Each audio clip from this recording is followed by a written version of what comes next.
Welcome back to geometry day number 4. Hopefully everything is going well with everybody and that you're safe and healthy.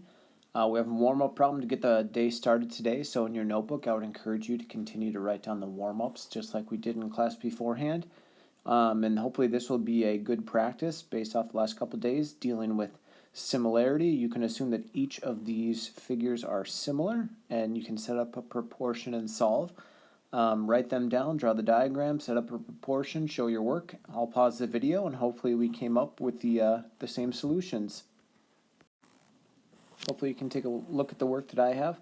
And again, I mentioned this the other day. I would strongly encourage you to highlight the sections that correspond to one another, so those side lengths that are in the same spot in each figure, and set up your proportion. We need to show this work. I need you to show up the proportions that you are using. This is a necessary component of work. If you're just writing x equals 8 or 72 or 15, that's not enough information. Just to make sure that you're on the right page, and I think I made some of those comments on your homework earlier in the week. So today's lesson is going to be dealing with similarity again, and eventually we're going to move into similarity, specifically looking at triangles. And so today what I just want to highlight is that we've used ratios to solve for similar figures, and today we're going to learn how we can mathematically write notation for similarity within triangles. And so I am not going to really spend much time with this first problem on problem number 35, but instead what we're going to do is we're going to move ahead to problem number 36, and we don't need to write anything down quite yet, but problem number 36 looks something like this. It says, solving the previous problem, we could have written a proportion that looks like this to help us solve the problem. Now it's going to move more specifically into triangles. And so it says, when working with geometric shapes such as similar triangles below, it's easier to explain which sides you are comparing by using notation that everyone understands. So one way that we're going to write this notation is by using this thing right here. AC over AB, that's just saying that AC over AB, that's comparing those two side lengths, that those are proportional to DF over DE, okay? I'm not going to spend a whole lot of time there. One thing I do want to highlight is this thing right here. When it says M, this symbol in A, that's pronounced the measure of angle A. And so the measure of angle A, we are saying, is equal to the measure of angle D. And you'll notice that both of these angles have one tick mark in the arc. That's signifying that those angles are the exact same. That's different than angle C and angle F. Those have two tick marks. And so that means that both those angles are going to be the exact same measure as is highlighted down here. So that's just a little notation. But the next question says, what about angles B and E? Do they have any relationship? So is this angle B here related to the measure of angle E?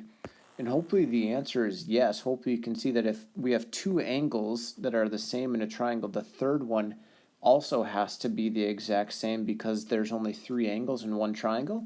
And if you took 180 degrees subtracting the two angles that are the same in both triangles, you'd end up with the same measure for angle B and for angle E.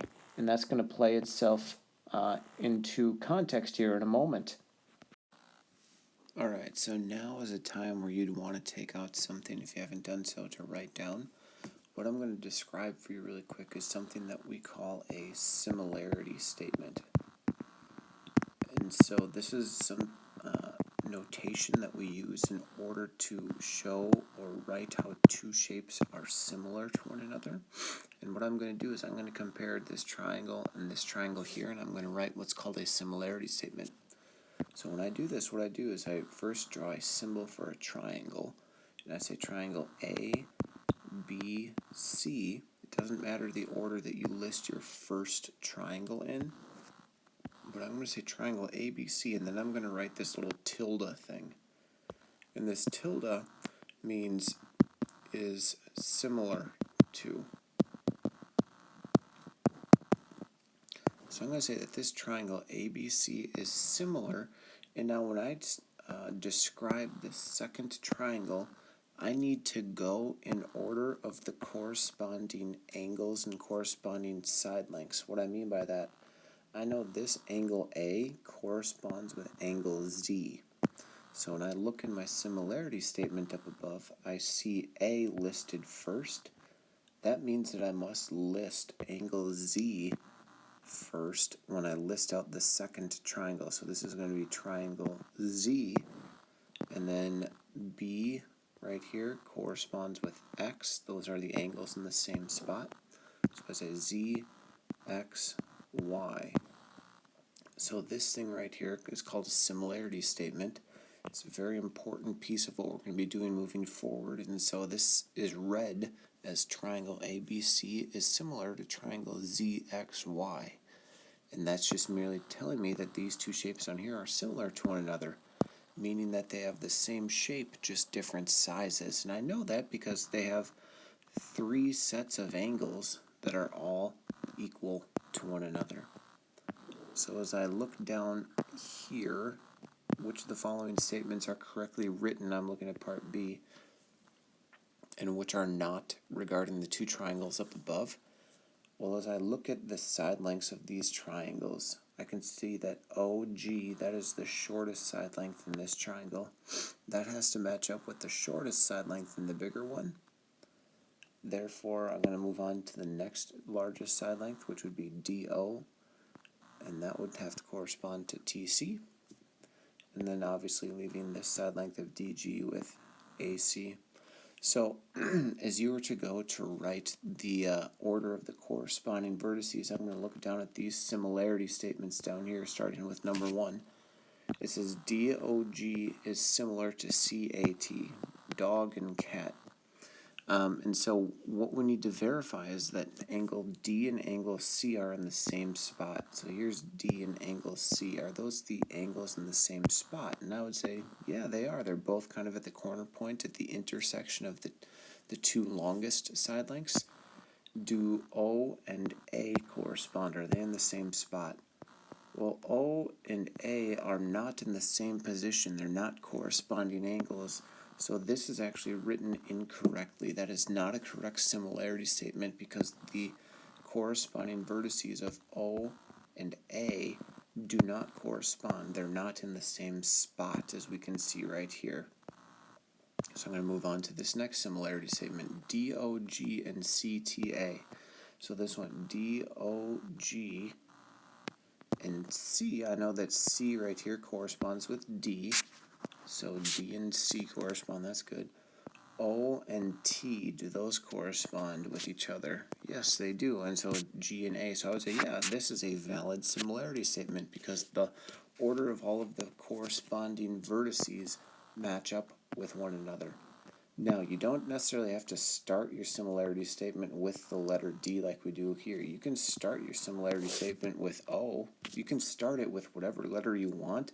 It's just that if you start this one with O right here, the second triangle has to start with the exact same corresponding vertex. So if I start the smaller triangle with O, and I look at the second similarity statement, or the second half of it, I should start it with T since those angles are in the same spot and they correspond. But clearly they don't. Here I have O and A listed as being in the same position, O and A, and those are not corresponding angles. They're not in the same spot. So that's not a valid similarity statement. Lastly here, if I look at DGO, so as I already know that D and C correspond, they're in the same spot. Do angles G and A correspond? Yeah, those are in the same position, and O and T are in the same position, so yeah, that's a valid similarity statement as well. This would be another problem where you want to write down the shapes with the similarity statement. Now, this similarity statement is very important because it's going to tell you which side lengths correspond with one another. So as I look at this similarity statement in letter A in this shape to begin with, I'm going to try and determine some of the missing variables. And so I know that side length AB, these two letters are listed first. And then I look to the second half of my similarity statement and I see JK listed first. That means that JK has to be corresponding with AB. So these two side lengths correspond with one another. And I also have this side length AD. Notice how that's listed first and last. That would then have to correspond with J and M, or side length JM here like that. So when I set up a proportion to try and solve that, I know that 12, or excuse me, not 12, but rather, I'm going to do it in green. 12 corresponds with side length X, and that has to be equal to the length of 6 over 9. And if I can write 9 correctly, that would help. And so this is a proportion I can use using the similarity statement. So what I'm going to ask you to do is you pause the video and you go through and you try and use the similarity statements that we have to set up a proportion and solve each of these different problems. As you check your work right now, notice the highlighting that I did in order to verify my work.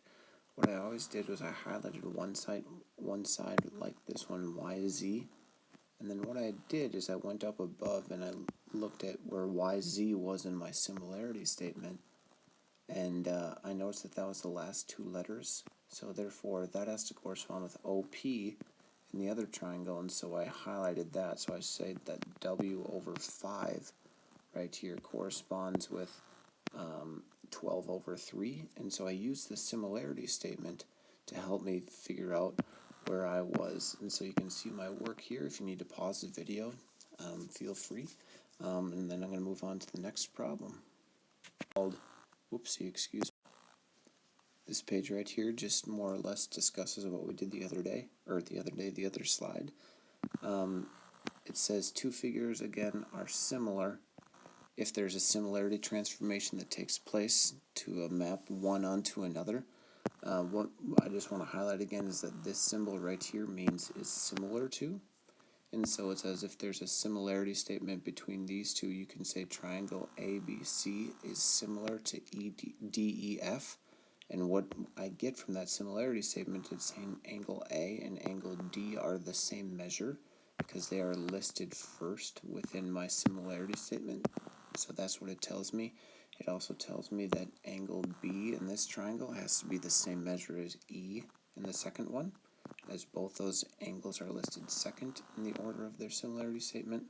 And likewise, angle C and angle F have to be equal in measure because they are listed third, respectively. So the order does matter in which you list your angles in your similarity statement, as you have to list the corresponding angles in their correct position. Now, to wrap up our work for today, what we're going to do is we're going to talk about conditions for triangle similarity. So instead of having to show that all of the corresponding sides have the same ratio and all of the angles are the same, there's going to be a few shortcuts that we can learn. And so this is called conditions for triangle similarity.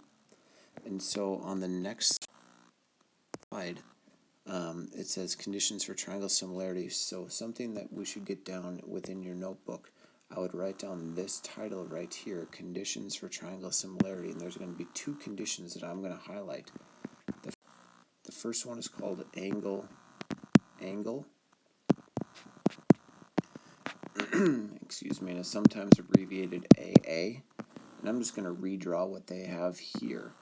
But what they have is if you have two triangles with two sets of corresponding angles that are the same measure, so even if one is bigger than the other, that's fine.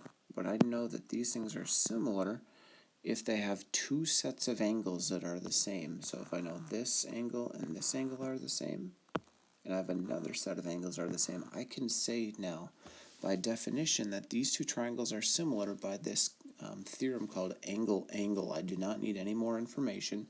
That is enough information to show that these triangles are similar by angle-angle similarity. And so we have one other set of conditions justifying similarity, and that's called side-angle-side similarity right now. So these are essentially shortcuts that we can use to verify that two triangles are similar to one another. Side, angle, side. I don't need that last portion. And so what that would look like would be if I have a triangle and another triangle, something like this, and I know that this side length is 4, let's call this one 2, I have this angle up top, and I know that that's going to be the same as this angle. And this side length is 6, and this one is 3. Now notice that the side lengths are not the exact same measure, but if I were to take the ratio of these corresponding sides, I know that 4 over 2, that's equal to 2. And the ratio of this side length to this side length, that's 6 over 3, and that's also 2. And the angle in between both of these side lengths is equal in measure. This information right here is enough information to verify that the triangles are similar to one another. And so that shortcut comes by me knowing that I have a side, an angle, and another side, and angle on the side that are both proportional to one another, and the angle in between those two triangles is the same. So here we have two different shortcuts, side, and angle similarity, to help us justify the two triangles are similar. And so on the next slide, we're going to practice that just a little bit. So on this page right here, on problem number 51, what we're going to do is we are going to decide whether or not we think the triangles here are similar. So I would strongly encourage that you write down this information by drawing the picture as I am, and then going through some work to help us justify whether or not these triangles are similar to one another. So first of all, what I'm going to do is I'm going to try and locate the value of this angle, angle P. But if you need to pause the video for a moment, you can do that to write this down, but I'm going to work through this problem and see if I can justify whether or not these two triangles are similar. To find the measure of that angle right there, I can take 180 degrees and I can subtract 52 and then also subtract 32 from that. So if I do that, that's going to be 180 minus 84. And I type in my handy dandy calculator, 180 minus 84, and that tells me 96 degrees. And so using some reasoning then, I can determine that this angle right here is 52, because that would be the missing angle by subtracting from 180 as well. So my question is, are these two triangles similar? And I would say yes, these triangles are similar by, and now one of the shortcuts that we just learned on the previous page is this thing called angle. We technically have three sets of angles that are equal within this picture. We have 32 and 32, 96 and 96, and 52 and 52. But we only need two sets, so I don't even need one pair of those. And so those triangles are similar. I don't need to know anything about the side lengths. I just know they are similar because I have two sets of angles that are equal. Letter B. Now in this case, I know I'm not going to use angle, and I know that because I only have one set of angles that are equal, but this looks like a candidate to me for side, angle, side, and the reason I say that is because I have two sets of sides that are surrounding this angle. And if I wanted to determine that these triangles are similar, I need to verify that the ratio of 20 over 64 is the exact same thing as 14 over 44.8. And so I'm going to type that into my calculator, 20 divided by 64, and I want to make sure that that's going to be the exact same thing as 14 divided by 44.8.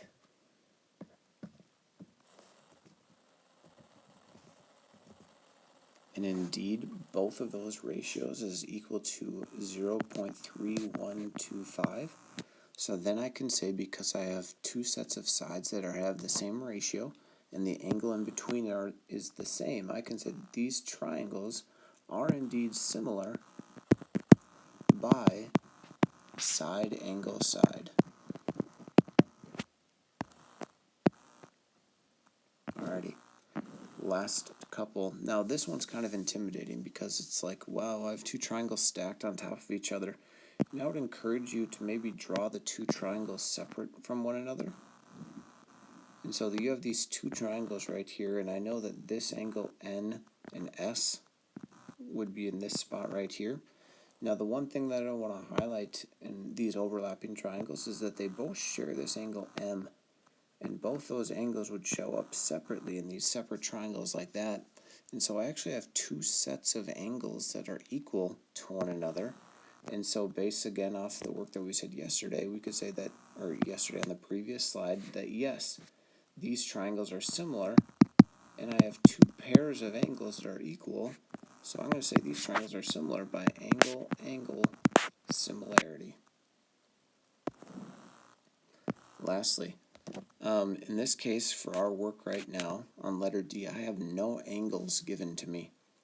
Okay, I have no angles, and I'm going to actually leave this one for tomorrow to come back to.